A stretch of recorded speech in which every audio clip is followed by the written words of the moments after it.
अस्सलाम वालेकुम। कैसी है मेरी यूट्यूब की फ़ैमिली? ठीक ठाक। अच्छा जी, आज है मेरे घर का क्लीनिंग डे और आप लोगों के साथ में कुछ बहुत ही ज़बरदस्त सी जो है वो टिप्स भी शेयर करने वाली हूँ कि किस तरह हम छोटी छोटी बातों का ख्याल रख के जो है अपने घर को डेली रूटीन में नीट एंड क्लीन रख सकते हैं। हमारी नानी दादियाँ कहा करती थी कि औरत कितनी घरेलू है और कितनी सफाई पसंद है उसका अंदाज़ा उसके किचन से होता है। और ये बात देखें, बिल्कुल ठीक है। अगर हमारा किचन नीट एंड क्लीन नहीं होता तो समटाइम्स ये भी वो वजह होती है जिसकी वजह से हमारे घर में बरकत ख़त्म हो जाती है। रोज़ी रिस्क में तंगी की वजह किचन की सफाई सही तरह ना होना भी होता है।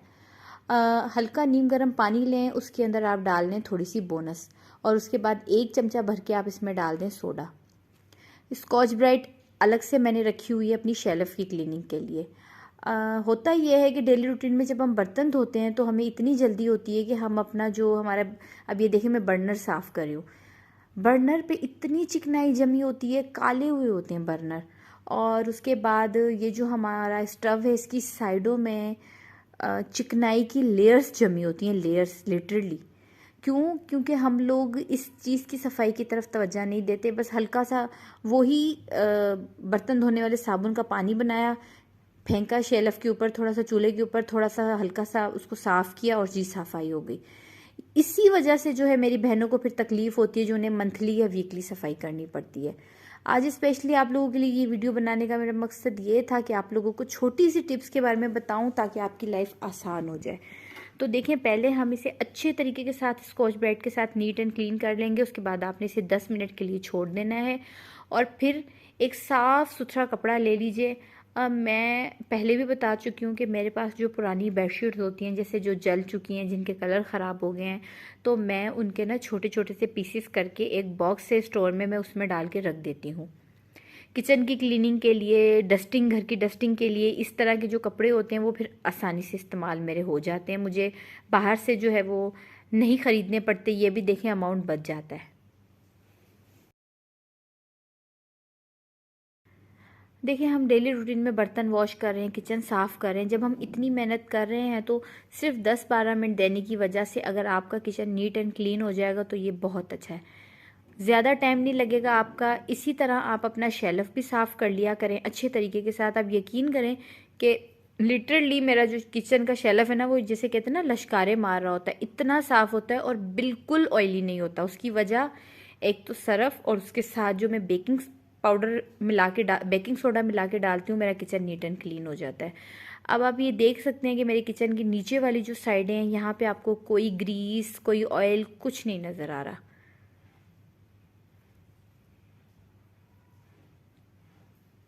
एंड नंबर टू, अगर आप लोगों के घर में वॉश बेसन एक्स्ट्रा नहीं है, जिस तरह मेरे घर में सिर्फ वॉशरूम में वॉश बेसन है, तो आप एक साबुन, एक छोटे से स्टैंड में न्यू साबुन निकाल के आप इस तरह किचन की साइड में रख लें। जब भी आप किचन के बर्तन धोएं तो बार बार हमें बाथरूम जाने की ज़रूरत नहीं पड़ेगी। कोई बहुत ज़्यादा ऑयली काम कर लिया है तो मैं किचन में ही जो है सिंक में अपने हाथ वॉश कर लेती हूँ ईजी।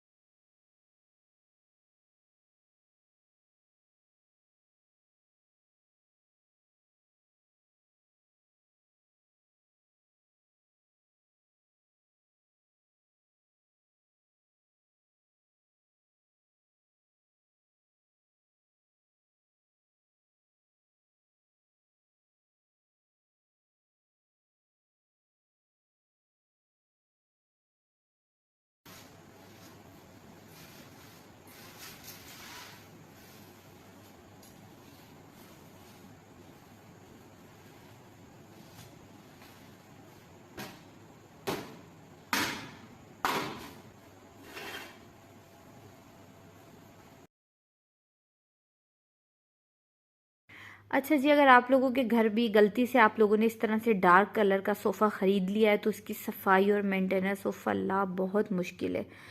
जितनी भी डस्टिंग करो उसके दाग ही नीट एंड क्लीन नहीं होते, ना साफ़ होता है। और अगर कोई बच्चा यहाँ पे बैठ के खाना खा ले या किसी बच्चे के इवन पैरों के निशान, नॉर्मली भी बच्चे बैठे हो ना, तो वो भी इसकी गद्दियों पे जो है वो जम जाते हैं। तो मैं क्या करती हूँ, अगेन हल्का नीम गर्म पानी, उसमें शैम्पू और थोड़ा सा मीठा सोडा डाल के कपड़े के साथ में या तो पहले इस पे सोफे पे स्प्रे कर लेती हूँ हल्का सा, फिर मैं इसे अच्छी तरह कपड़े से साफ़ कर देती हूँ। ये देखें, ये बिल्कुल नीट एंड क्लीन हो जाता है। कुछ टाइम पहले मुझे किसी ने सजेस्ट किया कि जो है वो इस तरह रेक्सिन के जो है ना स्प्रे आते हैं, आप वो यूज़ करें। बिलीव करें, मैंने 550 का स्प्रे मंगवाया और स्प्रे करने के बाद ऐसे लग रहा था जिस तरह शाइनर होता है ना शूज़ वाला, जब आप बच्चों के शूज़ पे शाइनर लगा दें और उसे आप उंगली लगाएंगे तो आपकी उंगली भी ख़राब हो जाएगी। इसी तरह सोफ़े साफ़ करने के 2-3 घंटे बाद भी कोई बैठ रहा था तो उसके कपड़ों पे जो है ना वो पॉलिश लग जाती थी और वो मिट्टी को अपनी तरफ लिटरली अट्रैक्ट कर रही थी। इस तरह मैंने सोफ़े को साफ़ करके इसके ऊपर मैंने चादर डाल दी, अच्छे तरीके से कवर कर दिया, क्योंकि इससे जो है वो सोफ़ा काफ़ी सिक्योर रहता है। और मैंने पहले ही जो है वो खिड़कियों से मिट्टी वगैरह अच्छी तरीके से झाड़ ली थी। फिर मेरी हेल्पर आई और जो है इन्होंने आके हल्के गीले कपड़े के साथ, जैसे मैंने आपको बताया, खिड़कियाँ अच्छे तरीके से मुझे नीट एंड क्लीन कर। एक ही सेटिंग देख के जो है हम लोग घर में बहुत बोर हो जाते हैं, तो कर्टन्स की चेंजिंग मैं करती रहती हूँ। जो मेरे कमरे में कर्टन्स लगे थे वो मैंने बच्चों के रूम में शिफ्ट कर दिए। और यहाँ पे फाइनली आपकी जो बहन है उन्होंने बेडशीट्स ख़रीद ली। मैं कल बाज़ार गई थी और मैं जो है 5 बेडशीट्स लेके आई। ये किसी ब्रांड की नहीं है, ये मैंने सिंपल नॉर्मल शॉप से ख़रीदी हैं, लेकिन इसकी क्वालिटी बहुत अच्छी होती है, बहुत फ़ाइन इनकी स्टिचिंग होती है।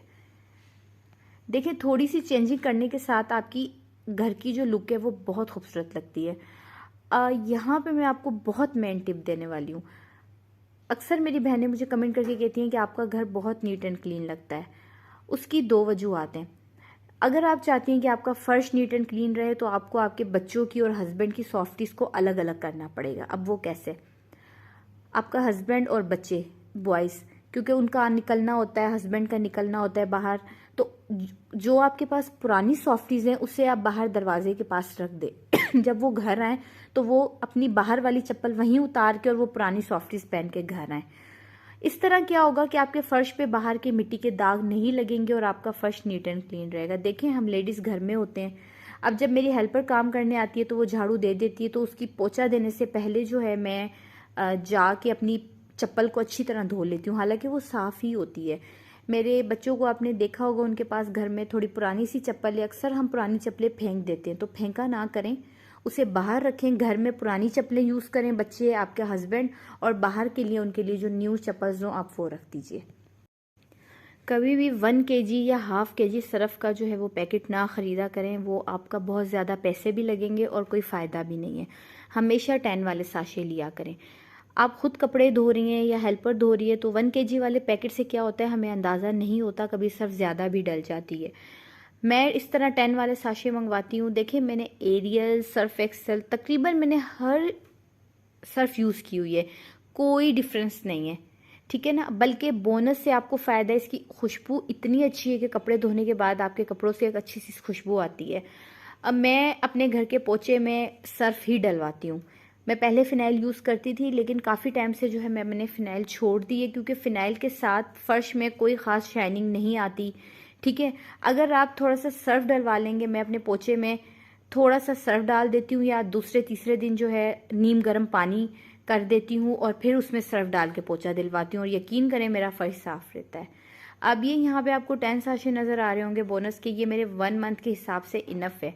इससे मैं अपना शेल्फ साफ़ करूँगी, अपने किचन का चूल्हा वगैरह हर चीज़ इससे क्लीन करूँगी, सोफ़े साफ़ हो जाएंगे मेरे, पोछा भी पूरे महीने का इससे हो जाएगा। यानी कि 10-15 साशे जो है ना आपकी क्लीनिंग के लिए इनफ हैं और बहुत बजट फ्रेंडली हैं। आप एक बार जो है ना मेरे कहने पे इसे ट्राई करके ज़रूर देखिएगा। एक और चीज़ ऐसी है जिसका ख्याल हम लोग ज़्यादातर नहीं रखते। हम लोग उन चीज़ों का ख्याल रखते हैं जो सामने सामने पड़ी होती हैं, जो कैबिनेट्स में, उसका हम नहीं रखते। देखिए, स्पाइसी जार जो होते हैं ना, इसका ख्याल रखना बहुत ज़रूरी है। हम लोग क्या मिस्टेक करते हैं कि हम लोग कुकिंग कर रहे होते हैं तो जल्दी जल्दी में कभी हमारे हाथ ऑयल वाले हैं, कभी सालन वाले हैं, तो हम इसे खोल के मसाले डाल रहे होते हैं। अब ये इन जार्स को, और कुछ और जार्स भी हैं, वो मैंने पिछले महीने सारे डिटेलिंग में इन्हें ओपन करके खाली करके धोया था। तो ज़्यादातर क्या होता है कि जो जार होते हैं वो अंदर से गंदे नहीं होते, क्योंकि ये एयर टाइट होते हैं, इनके अंदर एक ही मसाला होता है, तो ये बिल्कुल ख़राब नहीं होते। ये ऊपर से गंदे हो जाते हैं, जिसकी वजह से सामने देखने वाले को ये भी लग सकता है कि हमारे जो जार हैं वो इतने गंदे हैं। तो आप क्या किया करें, दूसरे तीसरे दिन जब आप शेल्फ साफ़ कर रही हो तो आप अपने इन मसाले जार्स को निकाल के अच्छी तरह इनका कैप एयर टाइट कर लिया करें। फिर इन्हें स्कॉच ब्राइट के साथ जो है अच्छे तरीके से ऊपर से इनका कैप्स और इस साइडों से जार साफ़ करके इसे कपड़े से पोंछ लिया करें। 2-3 मिनट रहने दें, जब ये प्रॉपर ड्राई हो जाए तब आप इन्हें वापस रख दें। देखिए, मैनेज करना आना चाहिए।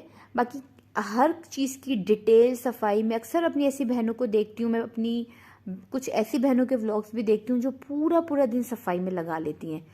हार्ड वर्क ना किया करें, स्मार्ट वर्क किया करें। देखिए, अपनी काम को, अपनी क्लीनिंग की रूटीन को इस तरह रखें कि आप ज़्यादा थकें भी नहीं और आपका घर भी साफ़ सुथरा रहे। अच्छा, मैं जब भी नट्स लाती हूँ तो उन्हें मैं प्रॉपर जार्स या कंटेनर में बंद करके रखती हूँ। घर में इस तरह की नट्स चीज़ें, इस तरह शॉपर्स में चीज़ें पड़ी रहना मुझे पसंद नहीं है, मुझे अच्छा नहीं लगता। ये जो आप बाउल देख रहे हैं, ये मेरा बहुत पुराना बाउल है। इसे जो है मैंने काफ़ी पहले परचेज़ किया था, स्पेशली इसीलिए क्योंकि खूबसूरत लगती हैं चीज़ें। देखिए, चीज़ों को अब इसी तरह यही नट्स इन्हीं पैकेट्स में पड़े रहें शॉपर में बंद, तो ये अच्छे नहीं लगेंगे। लेकिन अगर आप इन्हें खोल के प्रॉपर पैक करके अलमारी में या जहाँ भी आप अपने नट्स बच्चों के लिए रखती हैं, शोकेस में रखेंगी तो बहुत खूबसूरत लगेंगे। नफासत के साथ काम किया करें। और जो डिस्पोजेबल जार्स होते हैं इस तरह, ये लास्ट टाइम जो है मैंने हलीम मंगवाई थी तो वो इस जार्स में आई थी। एक जार मुझसे टूट गया था तो मैंने अच्छी तरह वॉश करके रख देती हूँ। तो ये इस तरह जो हो गए नट्स डालने के, कोई इस तरह बिस्किट्स आ गए समटाइम्स बेकरी के, तो ये चीज़ें डाल के रखने के बहुत काम आते हैं।